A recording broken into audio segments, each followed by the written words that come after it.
코스피가 이제 2400시대입니다. 2400시대인데, 지금 오늘은 좀 떨어졌다 하더라도, 아직까지 좀 강세죠. 그래서, 우리 증시가 이제 비싼 것인지에 대한 여부 한번 판단해 보도록 할 텐데요. 일단은 2400이 뭐 그렇게 비싸지 않다라는 결론부터 내려볼게요. 비싸지 않다. 아직까지 우리 시장, 싸다, 저렴하다, 가치가 있다, 저평가돼 있다.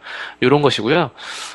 한국 주식시장이 사실상 전 세계에서 가장 저평가된 것으로 나타났습니다. 저평가. 가장 싸다는 거죠. 한국이. 그리고 미국이 가장 고평가되어 있습니다. 그래서 이런 점들이고, 장기적으로 미래 수익을 고려하면은 그만큼 한국 증시의 투자 매력이 높다라는 것을 의미합니다.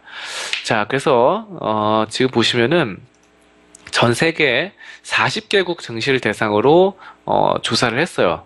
한 마켓워치에 따르면은 조사를 했는데, PER, PSR은 뭐냐면은 주가 매출액 비율입니다. 매출과 주가와의 사이 관계, 그리고 주가 현금 흐름 비율, PCR까지. 그러니까 PSR, PCR, PER 다 낮은 게 좋은 거예요. 다 좀 숫자가 낮은 것이 저평가되어 있고 좋은 것입니다. 앞으로 올라갈 확률이 높다는 거죠. 자, 이런 거 PSR, PER, PCR 등등을 봤는데, 가치평가 이 지표를 기반으로 분석한 결과 한국 증시가 종합순위 1위를 기록했습니다. 와, 굉장합니다, 이거. 그러니까 단순히 PER만 놓고 보면은 이것이 부정확하거든요. PER. 이거는 사실 여러분들 아실 거예요. 이 순이익만 나타내죠. 순이익은 들쑥날쑥해요. 사실 기업 자체만으로 보셔도 그 경영을 함에 있어도 뭐 비용을 줄인다거나 아니면 뭐 공장을 팔았다거나 이런 것들이 있죠. PER은 들쑥날쑥합니다. 하지만 PSR, 매출은 적자가 나더라도 속이기 힘들죠. 매출은 뭐 적자, 흑자 이런 것들은 사실 눈속임 할 수 있어요. 회계 장부에서. 근데 전체적인 큰 매출은 속이기 힘듭니다. 그래서 PSR도 상당히 신뢰가 가는 지표고, 현금, 단순히 수익이 잘 난다고 중요한 게 아니에요. 현금이 자산이 많은지, 현금 보유가 많은지, 현금 흐름이 중요하다. 유보율, 이런 것들 상당히 중요합니다. 이런 것들이 우리가 주식을 투자함에 있어서 안전성에 대해서 상당히 중요한데, PCR까지 따져봤을 때 우리가 1위라는 거예요. 1위. 굉장히 좀 자랑스럽게 생각하셔도 됩니다. 그래서 전 세계에서 가장 저평가되어 있고 우리 증시가 1위 차지할 만큼 좋다라는 거고, 한국 증시가 대부분의 평가 지표에서 저평가되거나 성장성이 높은 것으로 나타났는데, 바로 한국 증시가 CAP, 이거는 15.3배로 나타났습니다. 그래서 전 세계 40개 증시 중에서 11번째로 낮았습니다. 자, 그리고 CAP가 뭐냐 이러면서 생각하시는 분들이 있을 거예요. 이거는 좀 약간 PCR이나 PSR보다는 유명하지 않은 지표죠. CAP를 말씀드리면은 노벨 경제학상을 수상한 로버트 실러, 미국 예일대 교수가 창안한 것입니다. 그래서 주가를 10년간의 평균 주당 순이익으로 나눴어요.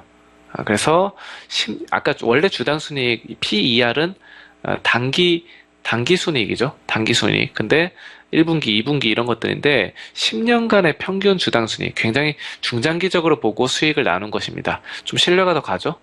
그래서 이런 것들을 나누고 물가를 반영해서 조정한 변형된 PER 지표를 말합니다. 그러니까 여러분들이 성장성과 수익성을 따져볼 때, 성장성은 장기간에 걸쳐서 나타나는 그런 게 성장성이죠. 그리고 수익성은 현재 수익이 나는지 안 나는지. 불과 1년 전에 수익이 안 나도 상관없어요. 1년 전에 적자라도 현재만 수익이 나면 PER은 굉장히 좋게 나옵니다. 근데 이런 것들을 방지하기 위해서 현재뿐만 아니라 과거도 중요하다. 과거가 5년 동안, 10년 동안 잘 돼야지 현재도 잘 되고 미래도 잘 된다. 라는 것이 중요하게 됐습니다. 그래서 뭐 이런 기업들이 있어요. 갑자기 뭐 PER 맨날 마이너스 찍다가 5년 연속 마이너스 찍다가 어떻게 공장을 팔았어요. 수익이 안 나니까 공장을 팔아버렸어요. 그래서 흑자로 돌아섭니다. 공장을 팔았으니까. 그래서 PER이 굉장히 저평가되게 나올 때가 있습니다. 이런 거 좋은 걸까요? 중장기적으로 봤을 때 안 좋죠. 그렇죠. 공장을 팔아버렸기 때문에 생산성이 떨어집니다. 그렇기 때문에 성장성이 더뎌지고 안 좋습니다. 그래서 그런 것들을 방지하고자 바로 CAP를 만든 것입니다. 근데 요거 CAP가 상당히 좋죠. 여기서 이제 CAP가 기업의 10년 동안의 성장성 이런 것들 반영한 것이 우리나라가 상당히 좋게 나왔다는 것이죠. 좋게 나왔다. 또 한국 증시가 이제 PER 같은 경우는 12.9배로 나왔습니다. 그래서 전 세계 증시에서 7번째로 낮게 나왔고, PER이 낮다는 거 뭐 저평가된 거 다들 아시죠? 그리고 PBR과 PSR도 PBR은 1.1배 상당히 낮습니다. 그리고 PCR 현금 흐름도 5.9배. PCR도 12하면 좋은 거예요. 12하면 좋은데 상당히 좋습니다. 그래서 PBR 같은 경우는 세 번째로 전 세계에서 낮고, PCR 같은 경우는 네 번째로 낮다. 이게 예전에 우리나라가 그 IMF 되기 전에는 우리나라가 이제 그 현금 흐름 이런 걸 중요하게 생각 안 했어요, 사실상. 그 부채도 굉장히 많이 졌어요. 부채 비율이 뭐 그 당시 평균 뭐 200%, 300% 됐습니다. IMF 97년, 98년 이렇게 그 당시. 근데 이제 한번 뒤었죠. 뜨거 했습니다. 그래서 뜨거운 물에 한번 뒤고 나서 이제 부채 비율을 줄였어요. 부채 비율 줄이고 현금 흐름을 늘리기 시작합니다. 그래서 지금은 상당히 우리나라가 안정성이 있어요. 다른 나라보다도 상당히 한번 사람이 이제 살다 보면은 한번 그 데이는 게 필요해요. 사실상 실패도 필요합니다. 그래서 실패는 성공의 어머니 이런 말이 괜히 나오는 말이 아니에요. 우리가 백날 이렇게 말로만 이렇게 해봤자 사람들이 말을 잘 안 듣습니다.